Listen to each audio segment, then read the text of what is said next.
DTS 88, the brand new Vidoc was awesome, and getting a behind-the-scenes look from the audio stream was pretty rad. Oh yeah, Pirate Queen, she's coming back.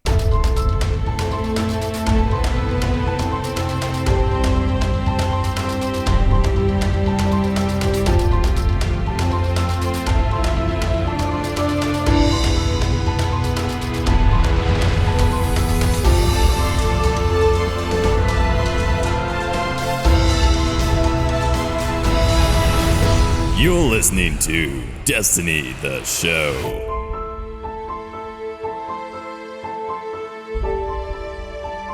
What's up, everybody? My name is BBKDRAGOON. Welcome to Destiny the Show, joined as always by my great co-host, Ditty. How are you, man? Doing awesome. This whole past week was raining in Texas, and my car loves to flood on the passenger side floorboard. Ooh, I'm sorry. So I added a covered parking spot to my lease. That was a good idea. Yeah, so I had to do that. But it's beautiful weather now. I expect it to be good the whole week, so that's going to be nice. It waited just for you to have that extra bill added to your monthly rent before the sun came out again. Yeah, exactly. What'd you play this week? Destiny, all Destiny. I've been on the Destiny grind for a couple weeks now. I actually did a lot of Crucible because, not just Crucible, I also leveled my New Monarchy faction up to level 25. I bought like 300 heavy ammo synths just to get the last couple levels.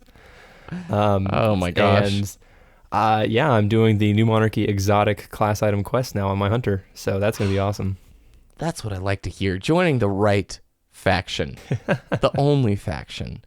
And you enjoyed your Destiny, Crucible stuff. You were playing 3s or 6s or both? Just Skirmish. 3s, yes. That's my go-to playlist every single time. Such a good playlist, isn't it? Yeah, it is. I also extended the invitation out to my Xbox, or our Xbox fans, on the Bungie clan page, DTS clan page plug, to send me a message and to BD Ditty, gamertag, and we can play some Crucible or raids sometime. Very good. Oh, dude, spring update hype. This week, I am divisioned. I know a lot of people, our listeners, are divisioning. So at the very end of today's show, I want to talk about my experience with the division. I got to level 30. I'm just now doing Dark Zone stuff. Takes a little bit of time to get to level 30. It took me about 23 hours in total. So I grinded really hard at night. When you work full time. And I also, yesterday, with it being Saturday, we record on Sundays, by the way, had this 11-hour workday meeting. We had this giant what do we want the company to look like in the future meeting. Started at 7 a.m., went until 6 p.m. And so last night I got home, I'm like, oh man, I got a Dark Zone. Played for 30 minutes. I was just so tired. I'm like, can't do it. Go to bed. But I need to get DTS footage. So I know I'm going to be playing some Skirm. And I'll probably be nightfalling. I've just been nightfalling pretty consistently now for a month or so. I did do a nightfall with I'm sorry, I forget the fan's name. He joined me and Castash. And it was the Shank boss. So it was super difficult. This nightfall was actually the first time I have legitimately done the war sat at the beginning of that strike. That is such an annoying part. It was really difficult. I actually switched to Blade Dancer for the first time since House of Wolves. Throwback. Just for the camo, and we found out if you just shoot the ship's cannons until they die, it makes it so much easier. Huh. Those ships hurt really hard. I haven't done the under the map thing in a long time. Is that still possible? Patched. It should be patched. Yep. Yeah. It's been a long time since I remember seeing those strats. Dude, the audio stream was so cool. So was the Vidoc. Let's talk about the news.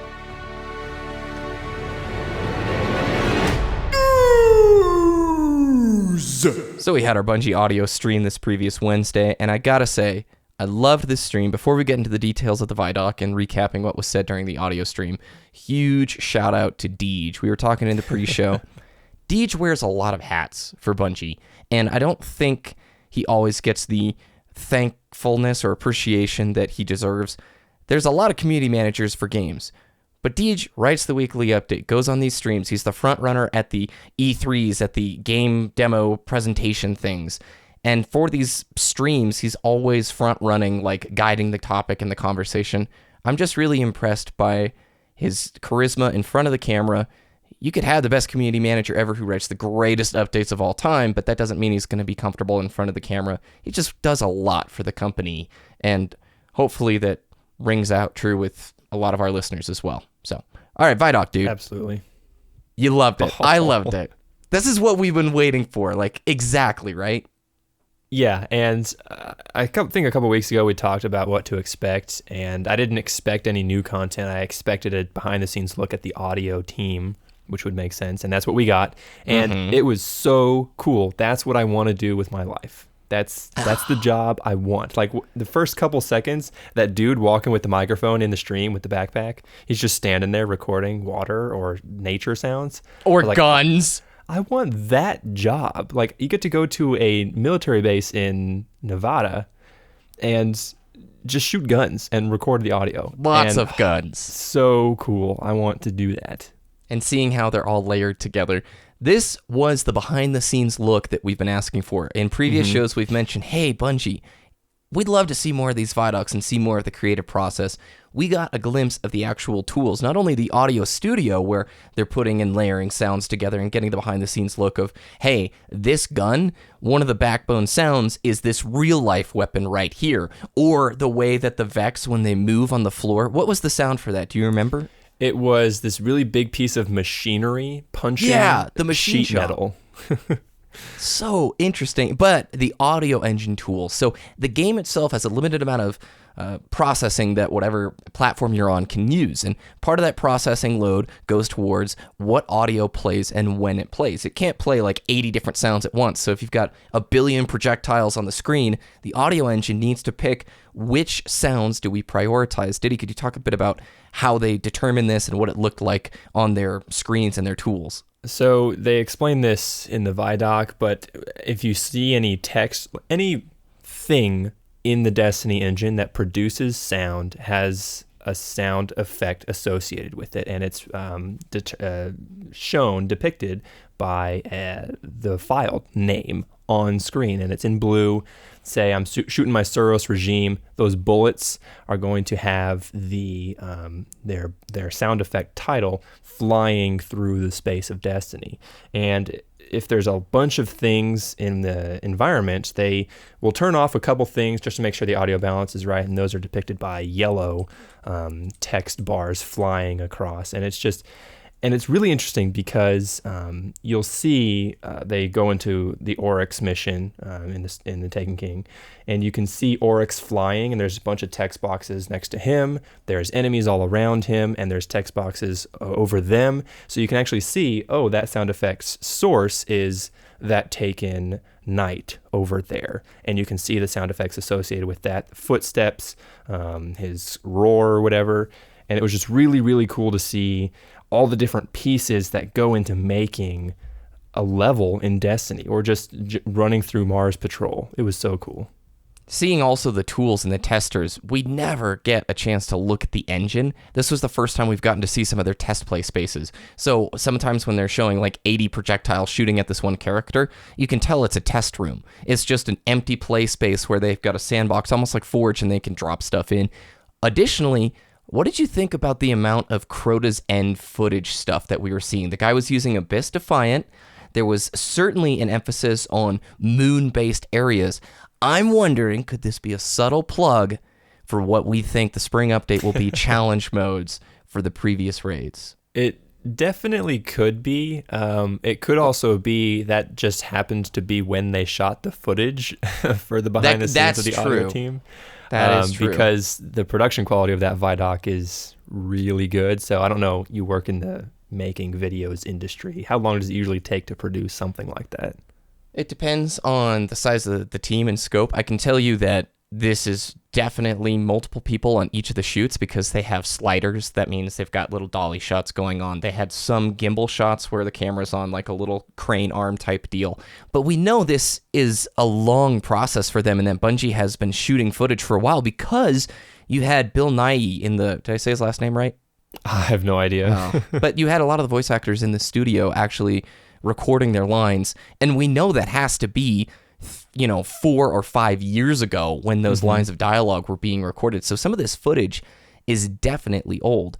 I'd like to say that the guy using the Abyss Defiant is this kind of shout out, and maybe we're going to be doing Crota's End challenge mode, but I think you could be 100% correct that, hey, the moon is a really pretty space, and this was when we actually shot this stuff, was around the time Crota's End happened. So, yeah, I forget his name, the head of audio. I got it right here. C. Paul Johnson, Bungie's audio director. He's the audio director. The head of audio, he was talking about how C. Paul Johnson coming in to compose music for specifically the moon. He's like, he got a little bit of this going on. He did the hands in the air. And it shoots to the moon mission, and it's like, like EDM style. It was really Marilyn cool. Manson rave line, was that what it was? Yeah, exactly. Oh, dude. And the guy who actually had the synth stack when he was creating Vex noises, he was using a modular synthesizer. So you can actually go out and buy modular synth racks. Like, they're really cheap on eBay.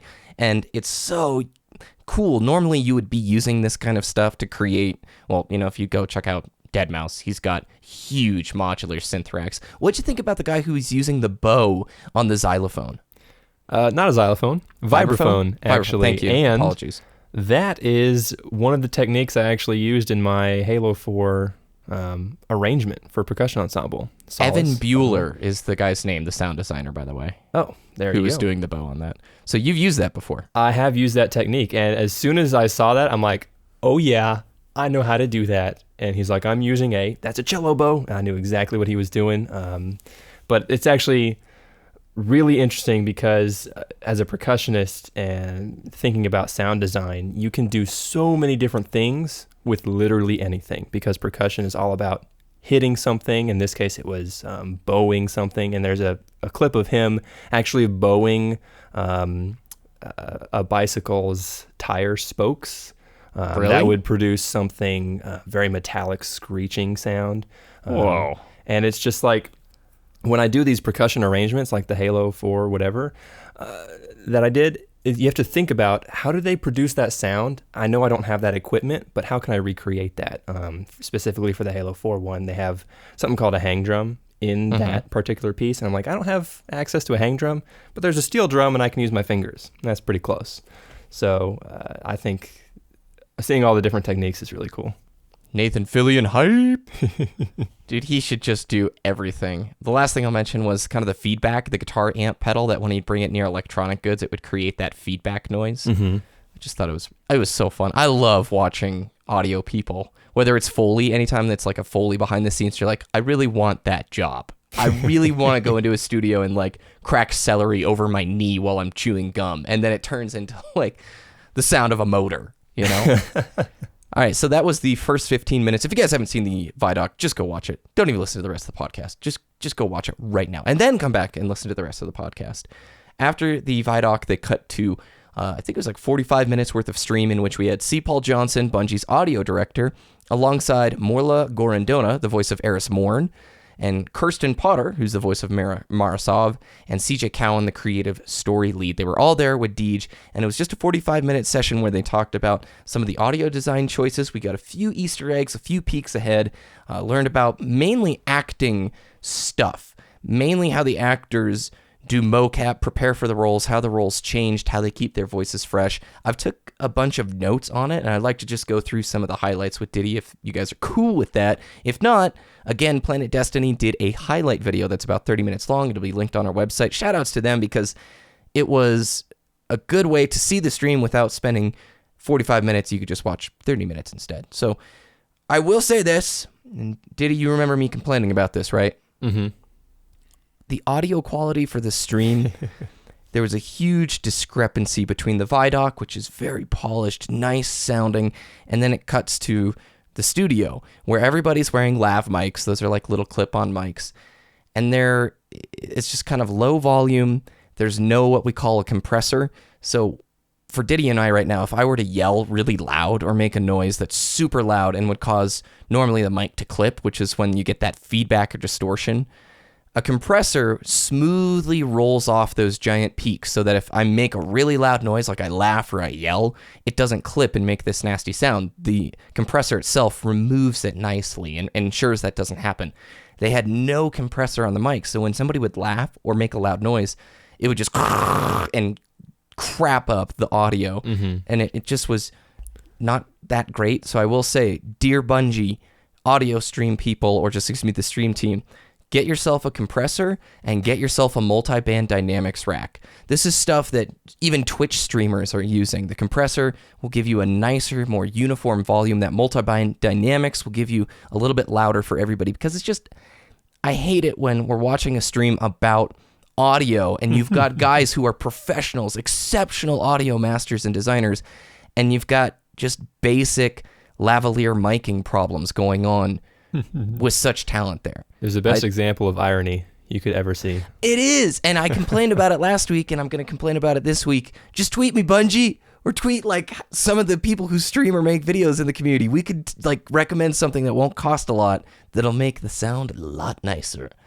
So Morla Gorandora, we found out, was not just the voice of Eris Morn. She also voiced Omnigul and the Death Singers song, which I thought was pretty cool. Like that scream, that's her, dude. Yeah, she even mentioned before she was cast as the voice of Eris, she was doing like thrall voices, wizard voices, all the different kinds of she did a enemies. lot. Just like the different screams, you know, you'd have the actors come in, do those different kinds of things, and it just made sense. Oh, we have a hive-themed character coming in. You want to try and voice her? Yeah, absolutely. I wonder how you act off one another. Okay, now you scream like Omnigul, and now you do a line as Eris. Bring me the eyes. Kirsten Potter is just Mara Sov, but it was interesting to hear about her character development. Mara Sov initially was a more sassy character with a deeper voice. She had a blade, and it was referred to as a pirate queen, and that was the original incarnation of the character. But they called Kirsten Potter back after they did a lot of rewrites and changes about, you know, how they wanted the story to actually go. And the queen we know now today was a bit higher pitched. She was told to be a bit more feminine, more soft. And I think it was CJ Cowan who told us that the queen is on a journey and that this is the beginning, and that eventually we'll see that lower, deeper voice pirate queen, and that the character of the queen is going to progress and change. And he said, I may be spoiling Destiny like 2020 when doing this, but Mara Sov is coming back, not dead, yo. Yes, and I think it's really interesting. If you go back and watch the first cutscene with the queen, it's very soft, very reserved, very feminine, like they wrote.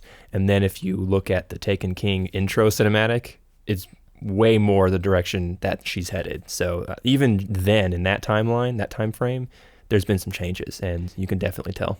At the end of the dialogue of that Taken King initial cutscene, where all of the Awoken get basically glassed by that huge firing shot from the Dreadnought, it's interesting. The voiceover of the Queen says, "This is all according to plan."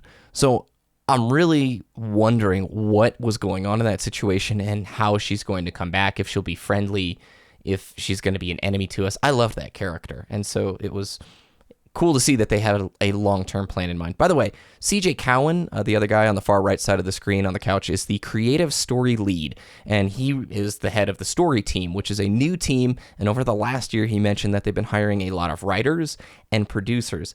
And the story team's job, he said, is to make sure that at Bungie's studio of 700, the story team makes sure that all of the subset teams are telling the same story and on the same page. When he said a studio of 700, I was like, dude, dang, that's a lot of folks. I don't know if that's 700 in-house, because if it is, they have to have a lot of building space. Yeah, I think it is 700 because, just as a side note, I've been following Marty O'Donnell's career, and he works for Highwire Games now. Yeah. He did an AMA on Reddit, in the Highwire subreddit, and he's like, someone asked him, how does it feel to be working at a smaller studio? And he's like, well, at Bungie, I hear they have about 700 people. So at Bungie, I would have been one of 700 people.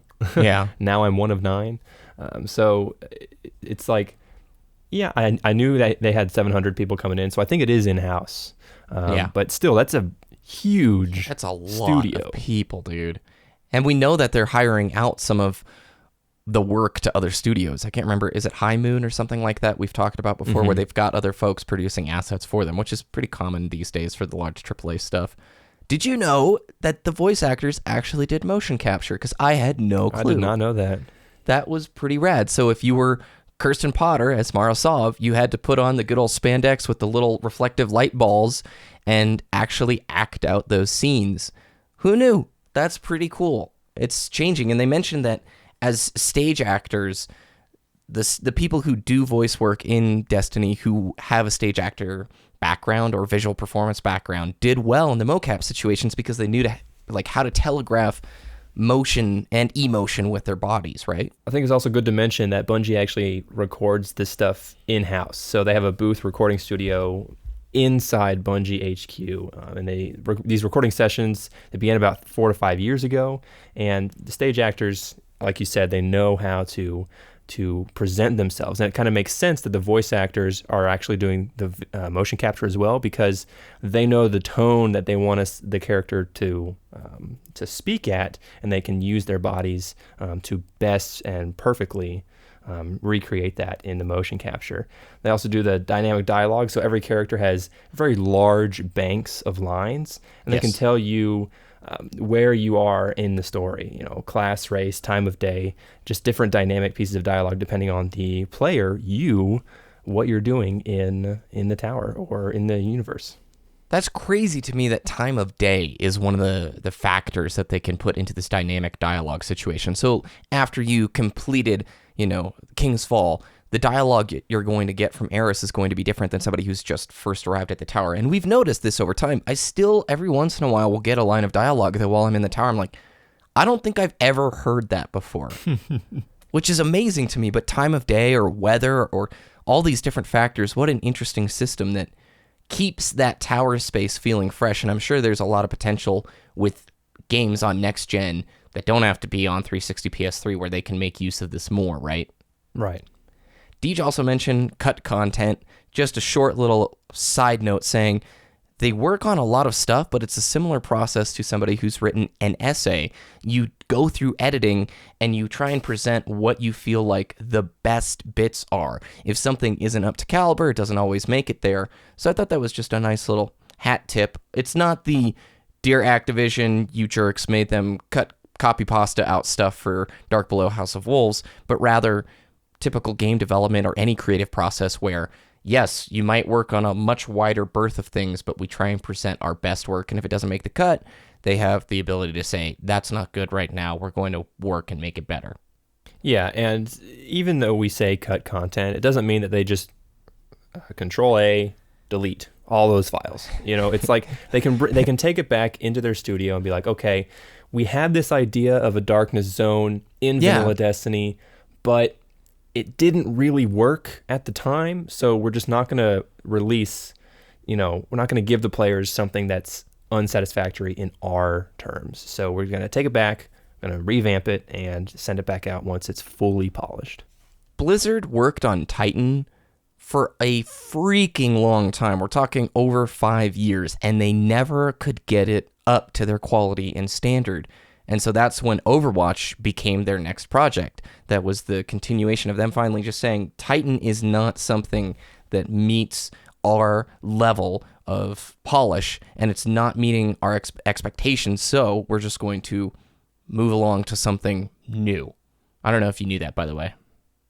Do you know, Titan was supposed to be the follow-up to WoW, I think basically. I heard something about that, yeah. And that also reminded me, Lionhead Studios, who made Fable, that series, they went out of business. I know. So Fable Legends was supposed to come out soon, right? Yeah, it was supposed to be next year or something, or the end of this year. No. I think it was in a few months, right? Wow, I didn't know it was that soon. I'll pull it up because they've had betas for that again. Name some. You love Fable, right? Fable 1 is the greatest original Xbox game ever, and that's saying. Halo CE was on the original Xbox. I think they're both number one in both of their categories.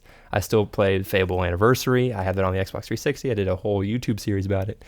So it's really disappointing that Fable Legends, but these things happen in the gaming industry.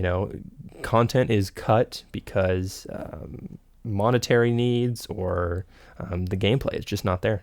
Yeah, it was set to be go live. They changed it to a free-to-play model back in February of last year, but it was supposed to be coming out first or second quarter of this year. So to have that studio shut down and the game just, oh man, I hate when people lose their jobs. That's a bummer. But other than the audio stream, I think the last two highlights was each session that they do when they're recording 1,000 lines of dialogue is 4-hour-long sessions, and they get a 15-minute break every hour. I'm sure they do multiple sessions with these big characters. And the big takeaway, Queen is not dead, yo. Queen is not dead. Coming back. The only thing that was housed in this week at Bungie, outside of what we just talked about with the audio stream stuff, is the Bungie bounty is going to be streamed on Monday, March 14th, which, unless this podcast comes out early Monday, you guys are probably, it's over by now, but 11 a.m. to 1 p.m., you guys know how the Bungie bounties work. It's Team Resolute, yo, it's the Clan Resolute, and if you can beat them, best of luck. They're going to be bringing some redonkulously good PvPers, probably True Vanguard, Mesa Sean, maybe Amtashed. I don't know who's going to be on their squad, but if you can beat them, this is a very prestigious week, because that'll be a feat. Best of luck to those who competed or not. All right. PlayStation, by the way. Oh, PS4, in case that's you're right. wondering. Yeah. Yep. They always are. I don't think have they done an X1 bounty? They've done a couple on Xbox, yep. Okay, thank you. Forum post that made me a little bit angry. I don't think anybody really saw it, but this is getting to be more typical.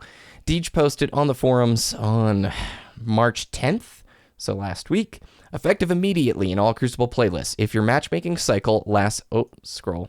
There we go. My page was too small.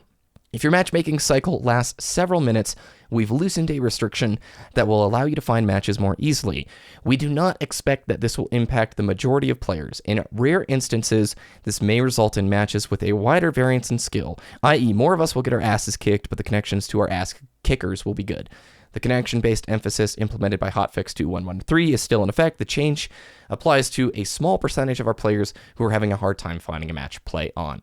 The reason this makes me salt is they are expanding the skill range so high-level players do not have to search for matches for a really long time. I don't want to open up this can of worms again because we've talked about it forever. Like, we've talked about it so stinking much, but it's still... I told you guys, it's never going to be just connection-based. They are always going to balance skill-based matchmaking stuff in there, and I don't think it's wide enough. I really don't. I still play stinky connection matches, and I don't know. Thoughts? I don't think I've played a game that was truly connection-based. Even Call of Duty, I think there's still an element of skill-based matchmaking in there, and I just think there has to be some major underlying reason they don't do a ranked social split. What is it? Yeah, we don't know what it is. It's got to be something that happened with playlist populations. But ever since Halo 3, we've mentioned Halo 3, they had ranked and social split. It was awesome. So good. And then no other game after that had this distinction. And it blows my mind. But we should say no other game because League does it, CS. I mean, plenty of other games, but let's say within the Halo franchise, now Halo 5 is basically all ranked unless you want to go play Warzone or BTB, but it's not that ranked social distinction. Halo, it's not been... I loved it in Halo 3, and I feel like it would fit so stinking well within Destiny, but like you said, there's got to be a reason why. And if somebody knows that reason, tweet us, because I'd love to read some good, compelling reason why ranked and social distinction doesn't work. Yeah. Even with Destiny, if you just put ranked control and social control, I think it would be a lot better, even though, it's not going to be competitive or balanced or whatever because of all the supers, whatever. I just think it would be really nice to have that full connection-based matchmaking system in place for people who just want to play good games, connection games, instead of having to deal with, that lagger, even though you are both top 1% in the Crucible. I think having that social distinction would be very beneficial. My feelings also aren't ungrounded. All over Reddit the last few weeks, people with NetDuma routers, they can see the regions of the people who are connecting to them. And these are players who are ranked like between DTR 40 and like 50 on Destiny Tracker. They're playing people like, if you're a North American, getting folks in Europe and Mexico and Australia in a single game, and you can see like these multiple regions still connecting internationally, and it's like, how? That is not prioritizing connection. If you're playing somebody in Australia, there is a big latency there, a 300 to 500 ms latency, depending on the connections. So, I don't know. I don't want to talk about this anymore. We've talked about it so much. Training Arena. A guy in one of my YouTube videos named Kenneth Shroom sent this idea to me, and I'll read it here. The goal is to have a training arena in Destiny 2. It would be a cool idea to develop some sort of guided tutorial system that takes players from the basics of PvP through more advanced topics, with repeatable skill drills to help perfect abilities. target acquisition, engaging, disengaging, taking cover, utilizing vertical space, learning the map's loadouts, effective use of supers and radars. I thought this was a fantastic idea, and I just wanted to bring it up for a second. How cool would it be in Destiny 2 if there was some mode where a new player could practice against AI combatants that were pretty easy? Or your idea, which was like, well, explain your idea of like the different modes and stuff. It made me think of Titanfall. Titanfall had this, quote, story mode that made you play through all the multiplayer maps as it guided you through how to do different aspects of the game. And then after that, it was just all multiplayer matches. But I think it was really cool that, there's this guided narrator, kind of like Cortana is in Halo, guiding you through the missions or the multiplayer maps, how to play Control. If you have 2 points, don't go for the third one, because then you'll flip the spawns and then you won't be able to control the map. That's not the point. So something like that, or more advanced tactics like a salvage scoring tutorial, that would make a lot of sense. Shaq's just briefly telling you, be careful, Guardian, when claiming the point. It can get you in trouble. You said people are boiling over with salvage scoring, right? The salvage scoring system is under a lot of scrutiny. It has been for a while, but it's becoming a little bit more prominent in the community. Just shut those points down. But Shax or Lord Saladin or another Iron Lord or Cade narrating tutorial tips to you through a multiplayer tutorial mode. Let's go back to Halo 3. They had basic training, levels 1 through 5, new players, or like 1 through 10 experience points, whatever. New players go into this game mode to learn how to play the multiplayer game. That would make a lot of sense. Very good. Well, thank you for the idea, Kenneth. I hope that we see something like that or some tools for new players for Destiny 2, because if you're a brand new FPS player and you're just thrown into the gauntlet, I bet you're wanting something other than patrol to practice. And I remember Black Ops 1 had the combat training where you could just play multiplayer against AI bots. And I remember if internet would go out or if I'd be in a place without internet, I'd just play that because it was fun. The cool thing about that was it actually looked at your friends list and gave the AI bots your friends' names. That was cool. And I was playing with Sanic, just 2v8 or whatever. Yeah. And one of her friends actually joined the other team. So no way. It replaced one of the names with his actual gamer tag. And I didn't notice until after the game was done, because he wasn't that great. But still, it was really cool because like, oh yeah, I just no-scoped Campy or whatever in Halo. That would be really cool. All right, I did want to talk about The Division, and we're already at our 30 minutes, but I just very briefly, my experience, I got to level 30 doing Dark Zone stuff.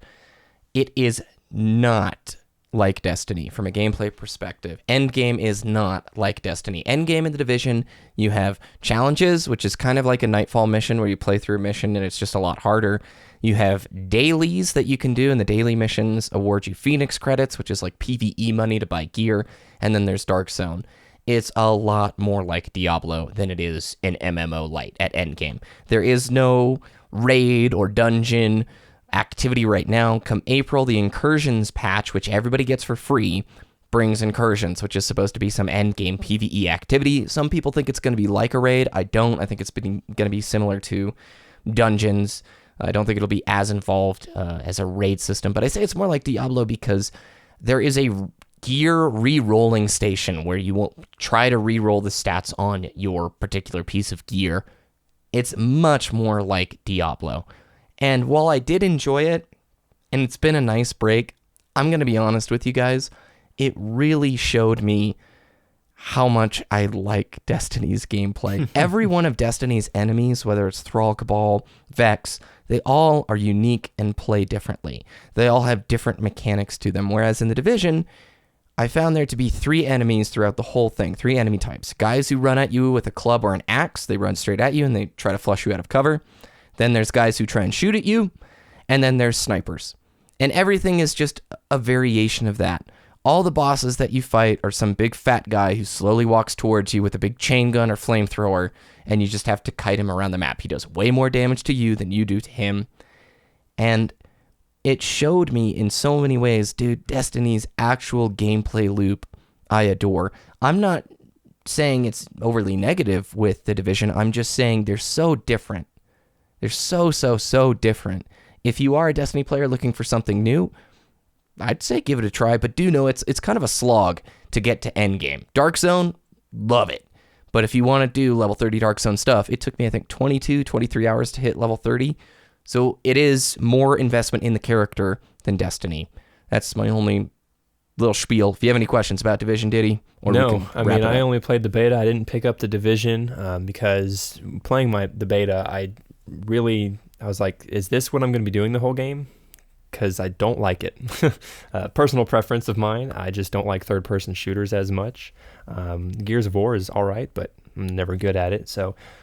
But third-person shooter, I was like, you're right about the character types. I couldn't picture how endgame in the Division is going to be. And I'm like, if it's just going to be like, it's futuristic kind of, but it's not aliens. And with the alien setting architecture, limits it. like Destiny, you can have more Vault of Glass style raid concepts. You can have oracles and time gates and other things. I think that aspect of Destiny, I think that makes it really unique because it's fantasy, it's sci fantasy, and you can just have more fun with it. With the Division, it's kind of locked in human Earth.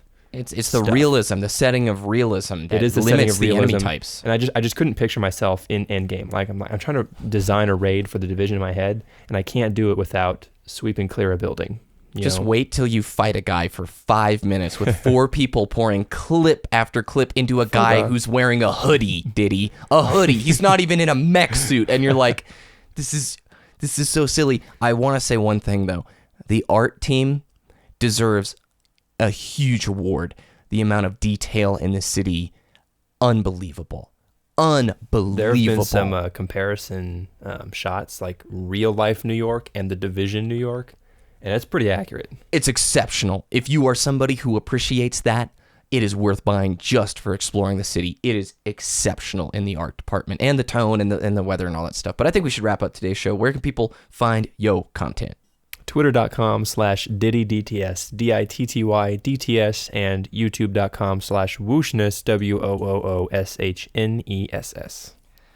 Go to DestinyTracker.com for all the best stat tracking stuff in the Destiny universe. You can find us on DestinyTheShow.com. You can also find a link to our clan page. We're getting pretty big over there. We got a lot of clan members, so shout outs. You can follow us at Destiny the Show on Twitter. Same thing with Twitch. You can follow me at BBKDRAGOON, same name on YouTube.